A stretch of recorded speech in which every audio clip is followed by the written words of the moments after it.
Hey everybody, this is Jamie. Here's another one of my self-empowerment videos. Basically, each episode or each video is another subject that's related to self-empowerment. And today I'm talking about how to be a good listener. Now, this is really important and it's a skill that not a lot of people possess, and they probably don't even realize it. If you asked somebody if they think they're a good listener, I bet you they would say, yeah, sure, of course. And also, how hard can that be? Because all I have to do is sit there when someone is speaking. But being an active listener specifically is it's one of the most important skills that you can have because first of all, it would set you apart from other people who don't know how to do this. And also, being a good listener helps the other person that you're talking to, it helps them express themselves and feel good about themselves. And it makes other people like you because this usually happens on a subconscious level where if I'm talking to someone and I need to vent and maybe I don't even know that I need to vent, but I'm just telling them how I feel about something.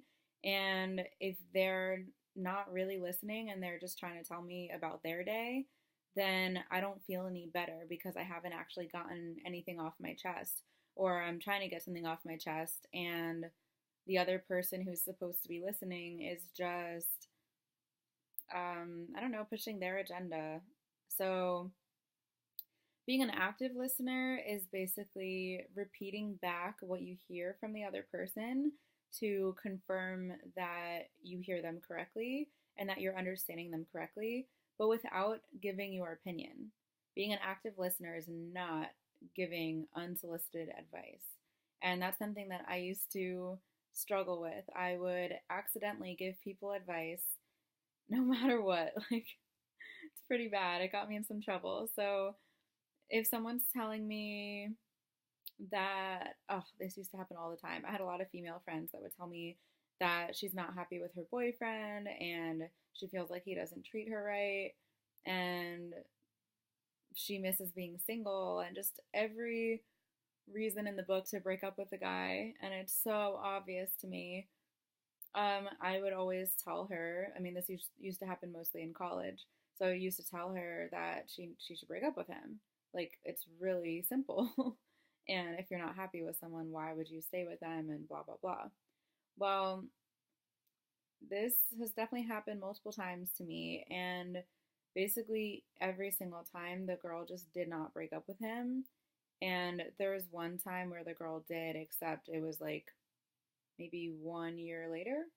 And it had nothing to do with any of the advice I told her. I promise you that. It was like she came to it on her own terms. Basically, she was telling me bad things about her boyfriend because she needed to vent, and I did not understand that concept. So, I'm not going to say it cost me friendships, but it certainly strained my friendships and relationships with other people. Um, just like actually, yeah, it's definitely strained my relationships with people. Um, people people want to hear the sound of their own voice, and when they want a listener or an audience, they want for that audience or that person to make them feel important and to basically be a soundboard or a bouncing board for their thoughts. Yeah, for their thoughts to bounce off of. Because I mean, I do this all the time. I'll call my friends and usually like I'm not asking for advice. Maybe every once in a while I do, but I usually want their advice to back up what I'm saying, to be honest. It's kind of funny to realize that kind of thing, but now that I think about it, times that I've asked advice from friends or family members, if they don't tell me what I want to hear, I don't listen to them anyway, first of all. And also, it makes me feel bad about myself. It invalidates me. Someone who is looking for a listener wants to feel validated, and that's so important. So, what it looks like being an active listener or just a listener in general would be like this. So, person A, who is the venter, can say, I had a really bad day at work. So the listener, person B, should not say, "Oh, you had a bad day at work? Okay, you should probably quit," because that's pushing their own agenda or giving unsolicited advice. Instead, what person B can do is say, "Wow, I'm so sorry to hear that you had a bad day at work." So it's like repeating what they heard. So person A says, "I had a bad day at work." Person B says, "Oh, I'm so sorry to hear you had a bad day at work." So it's repeating it, but also saying, "I'm so sorry." That's an empathetic way. It's an empathetic response and sympathetic. It's both. So, and the difference between sympathetic and empathetic for you people who don't know, sympathetic is just it's giving sympathy, saying like, "Oh, basically that sucks. Like I agree. Wow, that's horrible. So sorry that happened." And then empathy is, um, it's like putting oneself in another person's shoes.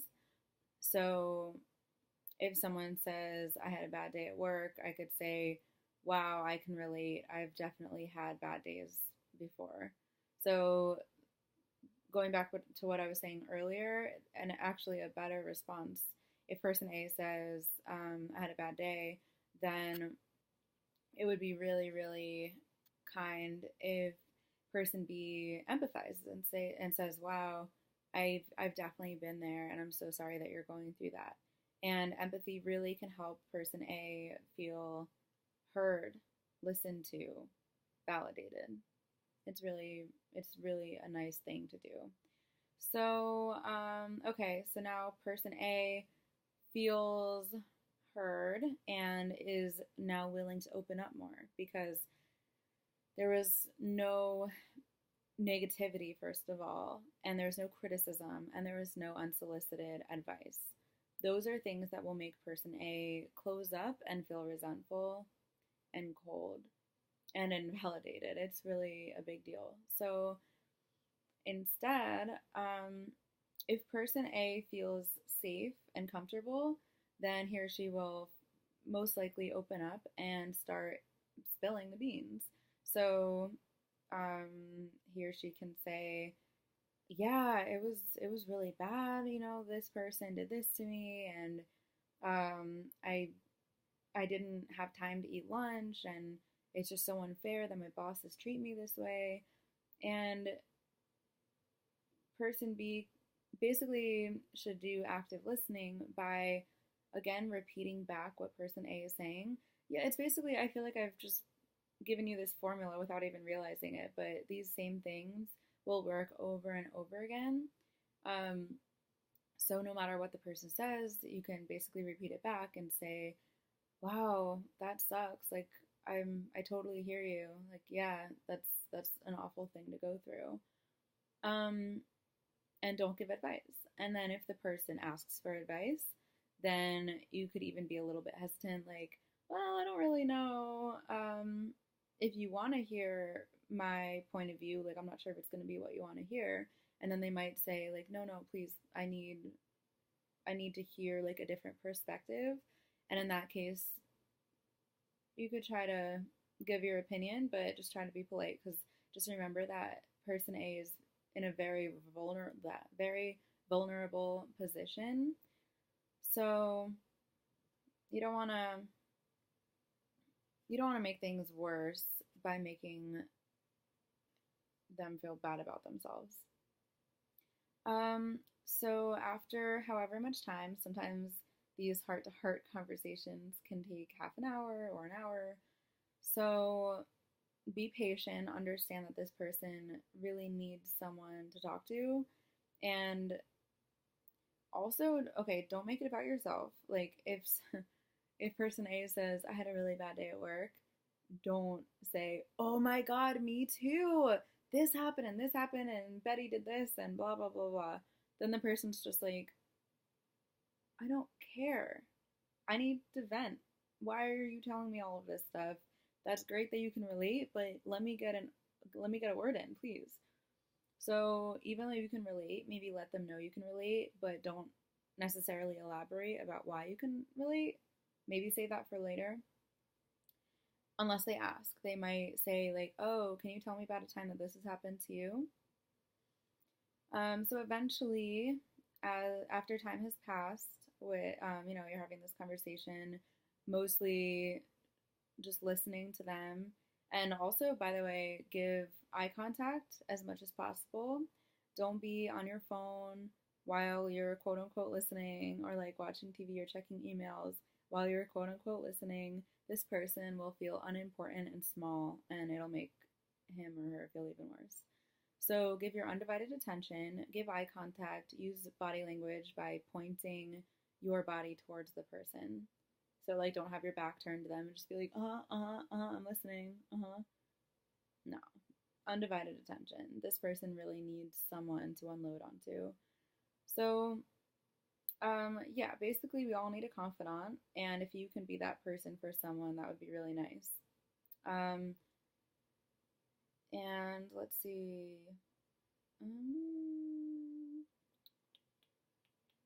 okay, so you're having this conversation, and then the person eventually will. It's very possible that this person will come to the correct conclusion on his or her own without you having to give the advice. Because, for me, example, once I've been talking my own ear off for long enough, it's now out there in the atmosphere. It's not in my head anymore. And so I'm able to think more clearly because I have now expressed myself to the point where, yeah, I can think clearly. This is like a real thing. Like sometimes I'll write in a journal, and afterwards, all of a sudden, I see things more clearly because we have ruminating thoughts, which means the same negative thoughts. Usually it's worrying about something. So it's just like worried thoughts over and over again in our head. And if we talk to someone about it or get it out, then usually we'll be able to think more clearly and all of a sudden realize what type of action we need to take in order to get better results. So, yeah, that's basically the gist. You know, let the person talk your ear off and just be there for him or her. Just be a shoulder to cry on. And you could use some kind of contact. Like you could put your hand on their shoulder and be sympathetic and be like, oh my God, that sounds really tough, and I'm sorry you're going through that. And you put your arm out for them, and it makes people feel safe and loved, and that stuff's really important. So go ahead and try that, and hopefully it works. And I'll see you on my next video. Thanks for watching.